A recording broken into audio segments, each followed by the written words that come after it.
maybe you'll find yourself in a way that you have the feeling you can't improve on your lap time. You're in your practice session again, you're in your favorite car on your favorite track. Let's say you're doing Spa and you're only hitting like 219.5, and when you almost improve a lap time again, then you invalidate the lap, or you're just like not hitting that 219.5 anymore and you're just pushing, doing hot laps, practicing, whatever, and you're plateauing. You cannot move on, you cannot break through this invisible barrier, because if you look at your own replay, it seems like you're doing everything perfect, yet still you go online in a server and everybody's doing a 217. How is it possible that I'm not able to reach this freaking lap time?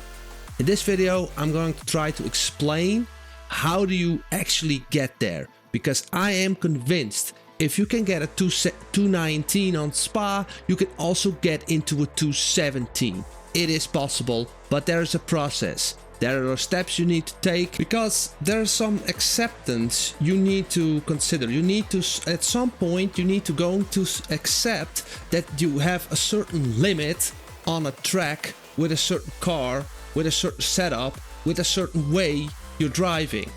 It's okay.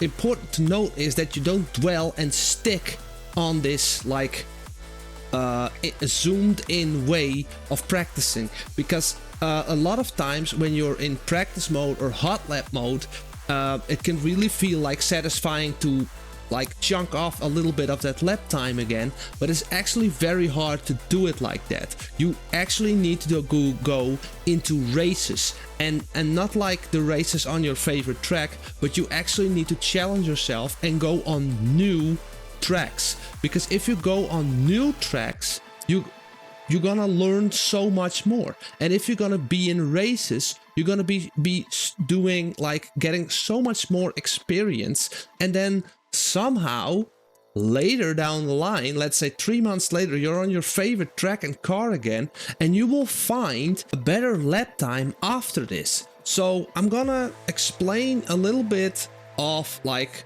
a scenario how this can look. Yeah, and this is just how I did it, how I'm still improving. When I did like 217s or whatever, I was like, okay man, that is it, it's okay. And again, I found new lap time with this system. So hear me out, this is what I'm doing, and this is how I'm racing, this is how I'm, in a way, always improving. Last lap was at 216.94, it's your best lap in this session.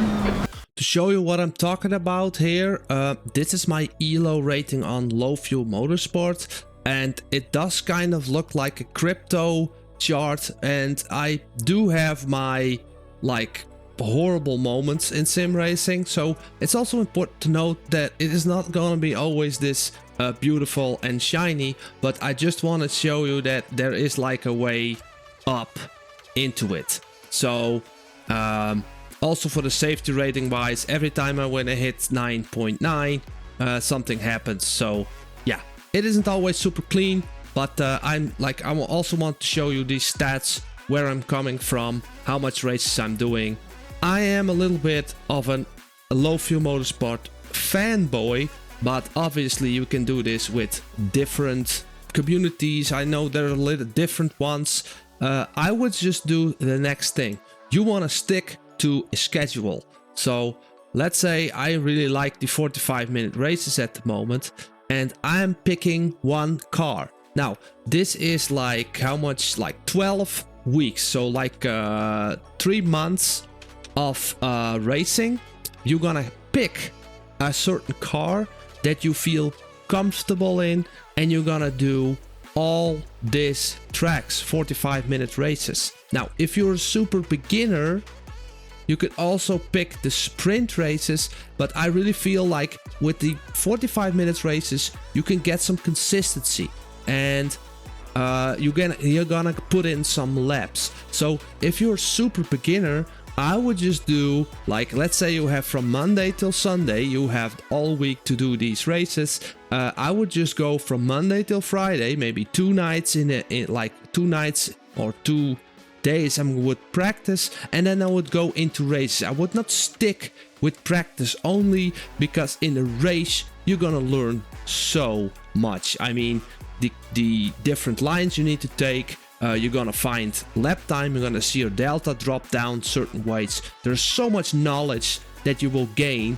from all these different circuits. So over here as well, you got Watkins Glen, Circuit of Americas, and I don't care how much you hate those tracks, learn them. Because if you learn, let's say you absolutely hate Brands Hatch, you know, it's gonna be a struggle. You're gonna be dropping in elo because you cannot keep up with the field. Maybe Silverstone will be a big challenge.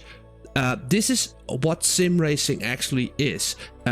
Nobody came on track and pushed down a podium lap time. We all need to go through all this horrible stuff, collisions, making mistakes, costly mistakes. You're gonna learn so much, and then at some point at the end of the season you learned all these tracks with your like car that you really like.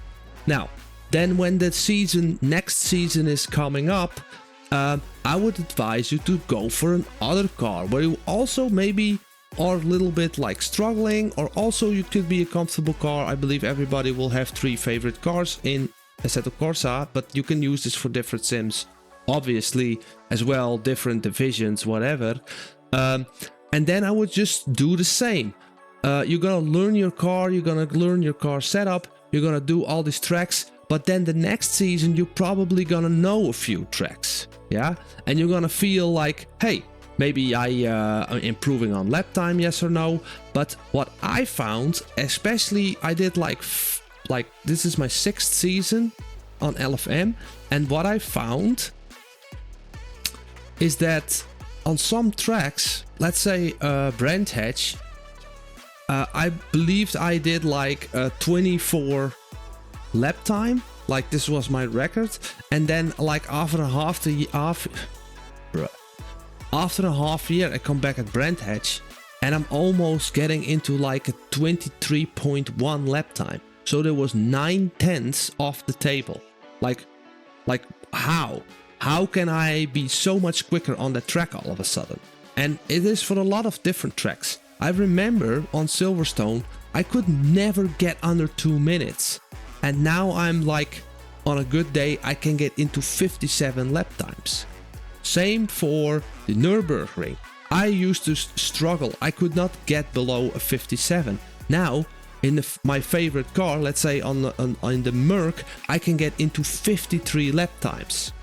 Like, it doesn't even require that much skill. Again, Suzuka, I've seen people doing 2-minute lap times and like, oh my god, how do they do it? And now I can even get like in low 59s, and consistently, not like by any luck.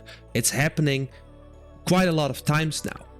So what I just said, I just pick the season, I pick a car, and I'm not always gonna be competitive on all these tracks. So currently I'm driving the Lamborghini, and obviously I've suffered a lot on Paul Ricard, but now on the Nürburgring as well. I wasn't able to do in a 53 lap times. I'm getting like a low 54 I was able to do. And then next week I'm gonna go Suzuka, and I'm also gonna use the Lambo, and I'm gonna struggle on the straight, but it's okay because I'm gonna learn from this. Donington Park, I will do all these races, whatever, and this is how I am growing. And then next season I will just pick another car again. Now, why do I say do all these different tracks and whatever? Because it's like every time you go on different tracks, it stays fresh, it stays interesting. And what I found is that tracks that I really used to hate, I'm gonna at some point really appreciate. Like I said, Brands Hatch or Barcelona, I really didn't like those tracks, but the more I'm on it, the more I find pace, the more I'm gonna appreciate those tracks as well. So what absolutely doesn't work is pushing hot laps all the time. It can be, you can do a hot lap or you do a practice session and you really wanna like show off or like do hot lap mode, just a few laps. But what I found is that when I am fresh in the sim, so I'm coming from work, I get home, I start up the sim, load up the setup, start driving, then I normally find that my second, my third or my fourth lap, then I will absolutely hit that sweet spot. And then after it, I will just like lose focus. I cannot get into these lap times anymore. And it's just a complete waste of time. So if you really like hot laps and that's all you want to do, that's, I mean, who am I to say that you cannot do that? But if you want to grow, then you're gonna zoom out and you're gonna look at like all these different tracks as a whole with different cars, but sticking with a car for a season so you know your car. It's gonna be important to find out what kind of car is your real favorite, or what characteristics are you searching for. So I would advise you to watch this other video next, where I go through all the popular cars in Assetto Corsa Competizione, so you can make an educated choice for your car next season.